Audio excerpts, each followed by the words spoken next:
All right, so today we're tackling an idea that's, well, it's a little tricky. It pushes back against pretty much everything we've ever been told about personal growth.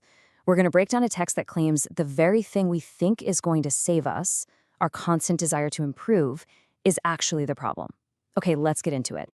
Okay, let me ask you something, and be honest. How many articles have you bookmarked? How many videos are sitting in your watch later list right now? You know the ones I'm talking about. 10 ways to hack your morning routine. The secret to finding inner peace.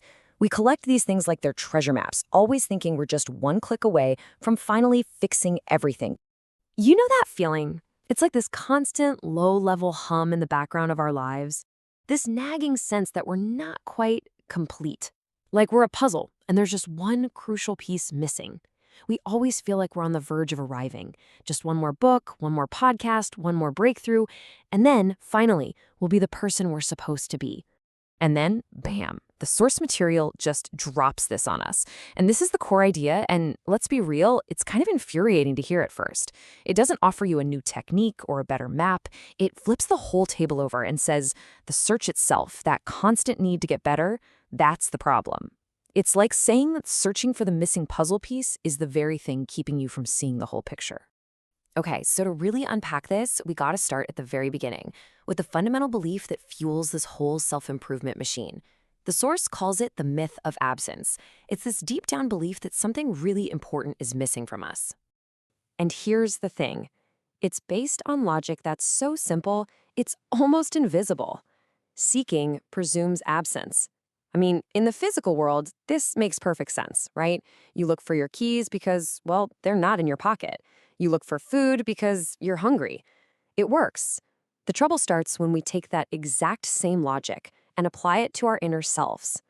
And this is what happens. We create this huge gap. Over on the left, you've got me now, anxious, feeling incomplete, kind of broken. And way over on the right, there's this idealized, perfect future me, calm, enlightened, totally whole. And our entire life becomes this stressful, exhausting attempt to cross the gap between those two columns. So our whole life turns into this never-ending repair job. We start seeing ourselves as this broken-down project that needs constant maintenance. We try to patch the holes we think are there with these little spiritual badges, right? Oh, I meditated today, so I'm a little less broken. I read a philosophy book, so I'm a little more whole. We're basically just playing the part of a spiritual person, hoping that if we act it out long enough, it'll magically become true. And this is the question that changes everything. What if all this effort, all this spiritual superglue we're trying to put on ourselves, isn't working for a really, really simple reason? What if you're trying to fix a crack that was never even there in the first place? And that question leads us straight to the core reframe of this whole idea. The problem isn't a fundamental absence. The text calls it misalignment. See, it's not about what's missing from you, it's about which direction you're facing. So this is really the key takeaway here. Wholeness isn't something you go out and get, like learning a new skill. It's about a correction of vision. The work isn't about adding anything to who you are. It's about reorienting. You don't need to become a new person. You just need to stop pretending you're a broken one who needs fixing. Okay, to make this really concrete, the text uses this powerful analogy. Just imagine for a second that you are already inside a beautiful, warm, comfortable house. Everything you could ever possibly want or need is right there with you. But here's the catch. You're standing in a corner, staring at a blank wall, shivering, and you are absolutely convinced that you're lost outside in the freezing cold. So you start planning this epic journey to find shelter. You're buying maps, you're hiring guides, all without ever realizing that the warmth you're looking for is literally all around you. And that leads to this incredibly simple, radical payoff. You don't need to go on a journey. You don't need to get a new map. You just need to stop what you're doing and turn around. The real work isn't traveling somewhere else. It's just reorienting to where you already are.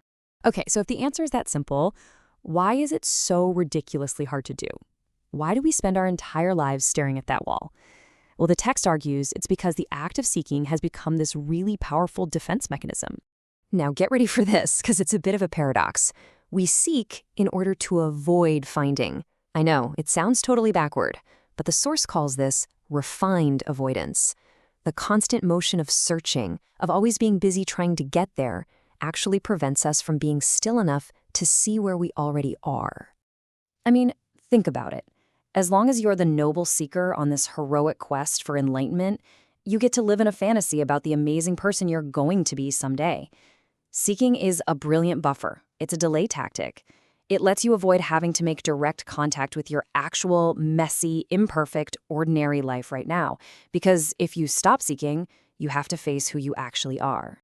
And this creates what the text calls the spiritual tourist, which is, honestly, so relatable. We dabble. We visit a new philosophy, get that little hit of a fresh idea, and then we move on. We try Buddhism for a weekend, we try Stoicism, maybe buy the t-shirt, we get into biohacking, order all the supplements, but we never actually move in. We never deal with the leaky faucets and the creaky floors of our own lives. Seeking lets us live in the glossy brochure forever. So what happens if you actually do it? What if you stop being a tourist, stop staring at the wall, and just turn around?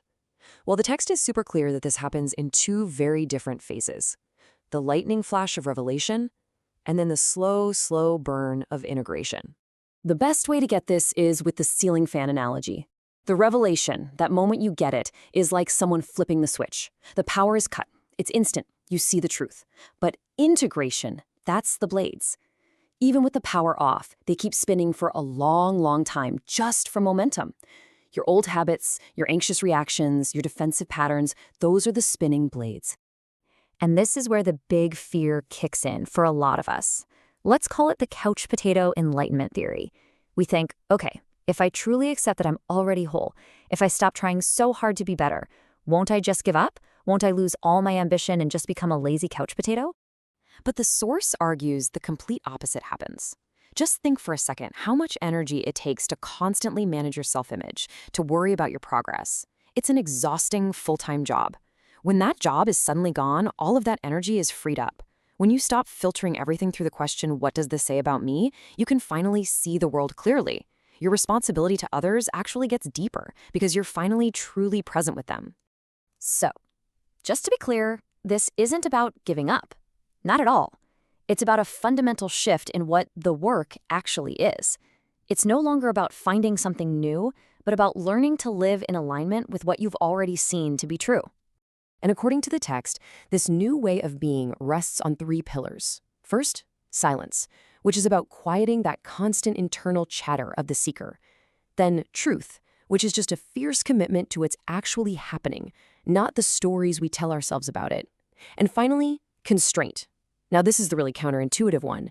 It just means fully accepting the reality of this body, this life, this moment, exactly as it is. When you can accept the constraint of the present, you stop trying to escape it, and the search just ends. So, I want to leave you with a direct challenge from the text.